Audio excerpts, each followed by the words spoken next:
For centuries, humans and mages coexisted in peace. However, the leader of the mages, Mordred, decides he wants more and sends his army to attack the kingdom of Camelot. Hundreds of mages together with giant war beasts launch a very aggressive attack, and no matter how hard they fight, Camelot's defenses aren't strong enough.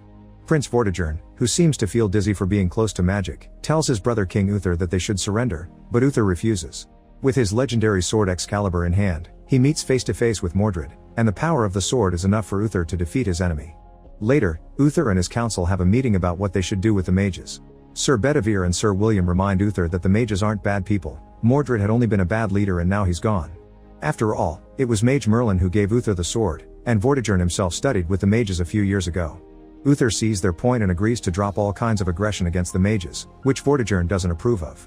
In the middle of the night, Vortigern tells his men to get ready and takes his wife to a secret underground room in the castle to sacrifice her to the moat hags in exchange for power.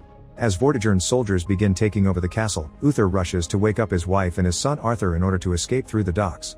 However, a demon knight finds them and kills the couple while the baby escapes on a boat that the river takes all the way to Londinium. The boat is found by Lucy and her fellow call girls, so little Arthur grows up in a bawdy house thinking he's the bastard son of one of the working ladies, while Vortigern takes over the throne. Arthur is bullied by the other kids in the neighborhood, thus he asks Kung Fu Master George to teach him how to fight. Arthur begins developing his street smarts and defends the call girls from aggressive customers while getting involved with the local crime scene and saving the money he makes in a secret spot on the wall. By the time he becomes an adult, Arthur is the neighborhood's crime boss, yet he still suffers from nightmares that show him the demon knight and the dying woman on the docks. Meanwhile, Vortigern rules over the kingdom cruelly and puts most of his resources into building a giant tower. One morning, he discovers all the water surrounding the castle has receded and this has revealed the location of Excalibur, which is stuck on a rock. The soldiers are fighting over it, but nobody seems to be able to take it out. Worried about the implications, Vortigern visits the moat hags again to remind them he sacrificed a loved one to get power and that there shouldn't be obstacles. The hags explain that balance is inevitable. If one side of power grows, so must the other. If he wants to stop the sword, he must find Arthur and finish him. Back to Arthur, he surprises Lucy with some money he took from the last man that hit her. Lucy's impressed because that man had been a Viking, and his people can be quite dangerous. At that moment, Jack and a bunch of royal guards show up at the bawdy house looking for a rebel that attacked the king's barge. Arthur isn't a fan of the king, but he doesn't want to put his beloved ladies in danger, so when he finds William hiding in the bawdy house, he hands him over to the guards. Then Jack asks for a private meeting with Arthur and his childhood friends Tristan and Backlack, wanting to know what's going on. Arthur explains he took money from the Vikings because they messed with Lucy and George, and he pretends his team didn't actually use violence. Jack also asks about the graffiti the neighborhood kids have been painting all over town announcing the return of the born king, but Backlack promises he's already told his son Blue he must stop. Obviously Jack doesn't believe a single word and asks Arthur to be more careful because the Vikings are under the protection of the king. A few days later, Vortigern checks on his guard Mercia about the sword, but unfortunately nobody in the royal army has been able to retrieve it. Mercia is worried because every day the rebels get stronger and the people dislike Vortigern more and more. Vortigern asks Maggie, a lady of the king's court, about the opinion of his people, not knowing Maggie secretly works with the resistance and lies when she tells him the people love their king. Satisfied by this answer, Vortigern orders Mercia to concentrate on finishing the tower. In the middle of the night, Arthur is woken up by his friends, who warn him the royal guards are coming for him. Arthur tries to escape, but the guards capture him on the streets and take him back to Camelot. At the harbor, there's a huge line for the test, so Arthur cuts in to avoid more waiting. As soon as Arthur grabs the sword with both hands, the entire kingdom begins shaking and the runes on the sword glow. To everyone's surprise, Arthur takes the sword out of the rock, but the power overwhelms him so much that he passes out. Later, Arthur wakes up in a cell with Vortigern. The king explains that the sword proves Arthur is Uther's son, but Arthur denies it, saying he's just a call girl's bastard that doesn't want anything. However, Vortigern has already sent his men to investigate the bawdy house and found Arthur's hidden money, which means he does have ambition and he's a threat to Vortigern's throne. Meanwhile, in the rebels' hideout, Rubio brings a mage to see Bedivere. This mage has been sent by Merlin to be Arthur's guide, but she needs Bedivere's help to get to the castle. Moments later, all the people in Camelot gather around the castle to see the born king. Vortigern wants to use this chance to get their respect through fear, and Arthur must play along. If he doesn't surrender the power to Vortigern, then his guards will kill Lucy. When they appear in front of the public, Arthur is given the chance to grab Excalibur and defend himself, but Arthur turns it down to protect his working girls. Arthur is called a disruptor of peace and he shall die for the sake of the kingdom. When the guards are about to kill Arthur, the mage sends an eagle to stop the guards and makes all the horses and dogs go crazy. The crowd begins running away and the guards concentrate on protecting the king, giving Bedivere and the rebels the chance to rescue Arthur and retrieve Excalibur. As the working girls take the chance to escape, Arthur runs away with the rebels and the mage while fighting the guards in the middle of the chaos. 2 rebels are killed in the process, but this allows the group to get away safely by jumping into a river. Eventually they reach the rebels' hideout, where Arthur is surprised William escaped arrest and is here too. Bedivere and William explain that Arthur's neighborhood has been torched and he can't go back. They also want to see what he can do with the sword. Arthur pretends he doesn't want to fight before he begins to easily beat some rebels up. When it's William's turn, Arthur grabs Excalibur with both hands and his mind fills with visions, causing him to pass out again. Hours later, Arthur is woken up by the usual nightmares because the mage is doing a ritual to understand the sword. This time the nightmare shows his younger self handing the sword to Uther, which explains the scars he's always had on his hands. The mage tells him he's resisting the sword and Arthur denies it, saying he isn't the legendary king they want. However, he accepts to give this a chance when the mage points out she can get rid of the nightmares. Afterward, the mage asks Bedivere to take Arthur to the Dark Lands. Arthur is dropped at an island, where the mage tells him he must reach the tower and touch the altar stone with the sword. Arthur isn't too worried because he thinks it'll be just like camping, but after he's left alone he learns that the island is full of terrifying creatures. This forces him to use the sword more to defend himself, killing any monster that gets in his way. After a few days of raw survival, Arthur reaches the top of an old tower and puts the sword on the altar stone, which immediately glows and scares all beasts away. The magic takes over Arthur's mind and shows him the full memory of the night his family died. The demon knight killed the queen, so Uther went after the knight with Excalibur. During the fight, Uther dropped his sword and little Arthur handed it back before his father told him to run. Little Arthur jumped on the boat and let the river guide him as he closed his eyes not to witness his father's death. Excalibur fell on the back of Uther's body, transforming him into the stone that took the sword down into the water. The demon knight took off his magical veil and revealed his identity to be Vortigern, who planned this whole thing on purpose. After the vision, Arthur passes out and he must be rescued by Bedivere and the mage. Arthur realizes that the island tower is the same as the one Vortigern is building in Camelot, and the mage explains Vortigern will become as powerful as Mordred when he finishes it. That's why the sword showed up now. Bedivere points out it was Vortigern who started the war against the mages in the first place. He made a deal that he would share power with Mordred if he killed Uther. Mordred accepted, killed the mage king, and took the royal staff to the tower to unlock the dark forces. However, Merlin stole the staff later and made Excalibur with it, using it to destroy the tower. Then he gave Excalibur to the Lady of the Lake, who bound it to Uther's bloodline. When they return to the hideout, Arthur's friends are waiting for him, and they confirm their neighborhood has been burned down by Jack and Mercia while looking for him. They managed to rescue the working girls and a few friends, but most people ran away. This makes Arthur furious and he decides he'll kill Vortigern as revenge. Afterward, Arthur introduces his friends to the rebels and they begin making a plan. William wants to meet with the barons from the most important families in the kingdom to ask for their support, but Arthur refuses. He points out those posh lords would never accept him as a leader for being a poor guy with no education, and it's important for the rebels to be the ones in charge.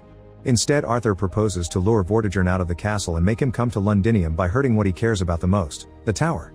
They begin by sinking the barges carrying the supply of stone and blocking up the river. Then they use William's information on the king's transportation routes to rescue all the kids that are being used as slaves. One of the working ladies knows the man that supplies brandy to Vortigern's favorite palace, so they use it to blow up the premises. All this forces Vortigern to make a deal with the Vikings, even if means accepting shady terms. Before leaving, the Vikings show worry over Vortigern losing his power because they also heard rumors about the Born King. Desperate to regain control, Vortigern calls for a meeting with all the barons in Londinium, then he goes to the power to begin increasing his powers. Moments later, Maggie arrives at the hideout and tells everyone about Vortigern's incoming meeting, inspiring the rebels to make a plan to assassinate Vortigern when he visits Londinium. They need a safe building to shoot from, so William proves he can kill anyone with his bow from 175 yards. When the day comes, Arthur watches the king arrive in a carriage and he can't help thinking this is too easy. It turns out this is all a trap and Vortigern is hiding with Maggie in a boat because he knows she is spying on him and used her to set this up. Arthur can tell the king on the street is an actor, but William decides to shoot anyway in order to kill Mercia. The guards immediately raise the alarm and begin searching the town for the rebels. Arthur's group tries to hide in the crowd, but the guards find them and a fierce battle begins, during which Backlack gets hurt. He tells them to go ahead without him, and the group continues to fight through the streets, causing Rubio to get hurt as well. Rubio stays behind too to distract the guards while the group sneaks into George's school because he has a secret tunnel they can use to escape. However, everyone here refuses to be running cowards and they stay to fight. The guards burst in and a huge battle begins during which the mage tries to help by commanding her birds. Her plan doesn't work and she gets captured, which makes Arthur so angry that he grabs Excalibur with both hands and defeats the entire army in a matter of seconds. This demonstration of power is seen by the neighbors through their windows. Afterward, the rebels hide in a safe house and decide to wait until dark for Backlack and Blue.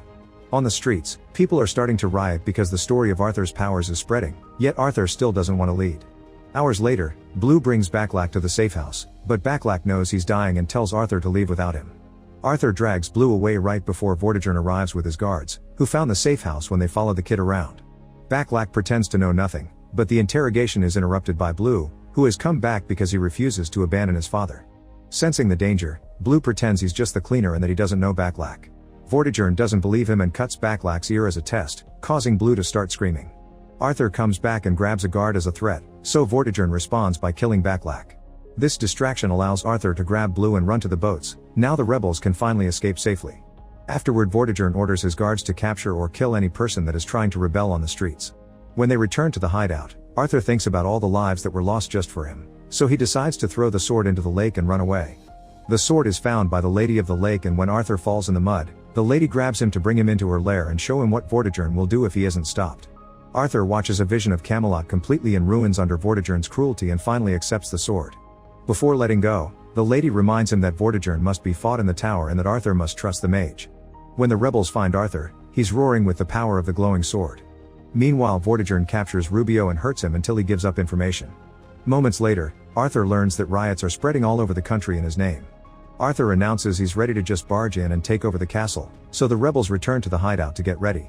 Sadly, they find a massacre waiting for them and a royal guard with a message from Vortigern. Arthur must go to the castle before dark, or they'll kill Blue and the mage. The one that goes to the castle is Bedivere because he wants to check it's true the hostages are alive. Vortigern accepts to exchange Excalibur for the mage and to wait for Arthur until morning. Once the mage reunites with the rebels, she decides it's time to awaken what's inside Arthur. She summons a snake that bites Arthur's neck, and its poison makes him able to see all the magical creatures that hide in nature. The mage also promises this poison will protect him later. A few hours later, Arthur arrives at the castle while the mage makes her eagle drop a snake inside. Arthur is taken to see the king, but when Vortigern's about to kill his nephew, he notices the snake on a pillar. Vortigern kills the snake and accidentally gets the sword stuck in the stone, so now he can't take it out. At that moment, the mage sends a giant snake into the castle, and the beast kills all the guards while Arthur retrieves Excalibur. In the streets, the rebels rescue all the prisoners to inspire them to restart the riots. Vortigern wants more power, and the hags remind him there's a price for it. Seeing no other choice, Vortigern looks for his daughter and kills her as he cries in agony. Then he takes the body to the hags and becomes the Demon Knight again. Outside, Arthur battles any guard that gets in his way and easily defeats them, thanks to the power of his sword. The guards are so scared that they drop their weapons to let him pass.